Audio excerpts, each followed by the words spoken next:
지식산업센터 충격이라. 이 정도면 재앙 수준이라. 여러분, 지식산업센터라는 게 옛날로 이야기하면요, 아파트형 공장을 지식산업센터라고 합니다. 아파트형 공장. 쉽게 말하면 건물을 지어서 거기에 뭐 제조업인 작은 제조업이나 혹은 지식산업이나 혹은 정보통신업 이런 기업들이 입주해서 있는 뭐 3층 이상 건물을 지식산업센터라고 하거든요. 그런데 이 지식산업센터가 지금 거의 재앙 수준이라고 이야기해요. 왜 재앙 수준이냐? 여러분 이거 한번 보세요. 이게 고양시 덕양구에 있는 한 지식산업센터의 주차장입니다. 텅 비었습니다. 텅 비었어요. 예. 지금 창고 앞에 전부 다 이런 스티커가 붙어 있죠. 스티커가 붙어 있다는 것은 그만큼 텅 비었다는 거예요. 게다가 가서 매물을 살라 치면요, 분양가보다 떨어진 마피도 많습니다. 그만큼 말입니다. 지금 지식산업센터는 어디나 할 것 없이 초토화됐다 이렇게 이야기할 정도예요. 지금 고양시 덕양구만 이런 게 아니거든요. 수도권으로 가면 갈수록 이런 경우가 많고요. 이게 시설만 이런 것이 아니라 상가도 마찬가지입니다. 누가 입주를 해야지 상가도 들어가는데 상가 시설도 보시다시피 임대문이라는 게 다 붙어 있는 것은 당연하고요. 이게 뭐 누구 말 맞다나 전단지가 떡지덕지 붙어 있다 이렇게 이야기할 정도로 난리가 아닙니다. 지금 고양시 덕양구에 있는 지식산업센터는요, 지금 입주율이 50%가 채 안 됩니다. 50%가. 그러니까 시장은 지금 완전히 얼어붙었다는 뜻인가요? 이 정도면 여러분 재앙 수준이다 이렇게 이야기하는 사람들이 많거든요. 사실 말입니다. 2, 3년 전만 하더라도 지식산업센터 투자하려고 난리였습니다. 기본적으로 담보대출이 많았어요. 담보대출이 많게는요 80%까지 해줬습니다. 80%면 내 돈 5천만 원 1억만 있으면 지식산업센터 하나 분양을 받았다는 뜻이에요. 그런데 지금의 상황은요 점점 꼬여가고 있다는 것, 그게 참 안타까운 현실이 돼간다는 뜻입니다. 그럼 왜 이렇게 최악의 상태로 가느냐? 기본적으로는 여러분 지금 대한민국의 상황이 좋지 않다예요. 지식산업센터에 들어가는 사람들이 지식산업이나 정보통신업이나 아니면 소기업들이 주로 들어가는데 지금 지식산업도 마찬가지, 정보통신업도 마찬가지 버텨내기가 만만치 않다는 뜻이에요. 그런데 공급은요? 공급은 굉장히 많잖아요. 지금 공급이 적지 않습니다. 2020년부터 시작을 해보면요. 3년 2개월 만에 28.9%가 늘었고요. 올해도 지금 늘어나고 있습니다. 작년에 말입니다. 1520곳이었던 지식산업센터가 지금 1548곳. 그중에 수도권 비중이 76.9%예요. 그러니까 수도권에서 지금 박살이 나고 있다는 이야기가 되는 거죠. 기업은 무너져요. 기업이 진짜 많이 무너져요. 법인 파산 신청 건수를 보면 작년에 말입니다. 1657개. 사상 최대입니다. 대한민국 건국 이래 사상 최대입니다. 전년 대비 65%나 늘어났고요. 게다가 올해는 또 더 많이 늘어요. 작년에 65%가 늘면서 법인 파산이 굉장히 많았는데 올해도 34.6%가 늘면서 1월에서 3월까지만 439개예요. 439개가 망하고 있습니다. 이런 것을 보면 말입니다.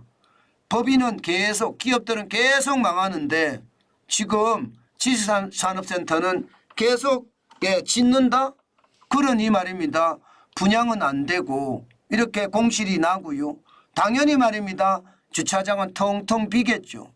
그만큼 말입니다. 주차장이 비어서 위에 건물들도 다 비었다는 뜻이잖아요.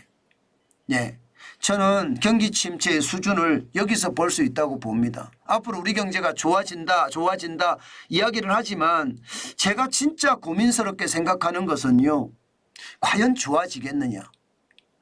지금 우리 기업들의 상황이 이렇게 지식산업센터 아파트형 공장이 텅텅 빌 정도로 최악의 상황이 돼 가는데 괜찮겠느냐. 저는 그런 생각도 많이 하거든요. 실질적으로 이러니까 경매가 쏟아집니다. 제조업도 망하고 지식산업도 망하고 정보통신업이 망하니까 지식산업센터 아파트형 공장을 매물로 내놓는 거예요. 매물로 내놓던가 그렇지 않으면 경매에 내놓는 겁니다. 경매에 넘어간 게 1월에서 4월까지만 353개거든요. 1월에서 4월까지. 작년에 175개에 비하면 101.7%가 늘었습니다. 여러분 이거를 보면요. 지금 우리 경제 나빠지고 있다는 이야기입니다. 나빠지고 있다. 지금 최악이잖아요. 제가 이런 지표가 거짓말이 아니라니까요. 작년 대비해서 101.7%입니다. 2배가 늘었습니다. 게다가 낙찰률도 25%니까 낙찰률 3월 기준에 25%거든요. 그러면 25%라고 보면 4번은 유찰이 된다는 거죠. 4번째 낙찰이 된다는 이야기인가요? 그러면 가격이 10억이라고 쳐요. 그럼 20%가 한 번 할 때마다 잘립니다. 10억짜리가 8억이 되는 거고 8억짜리가 또 1억 6천이 빠지는 건가요? 1억 6천이.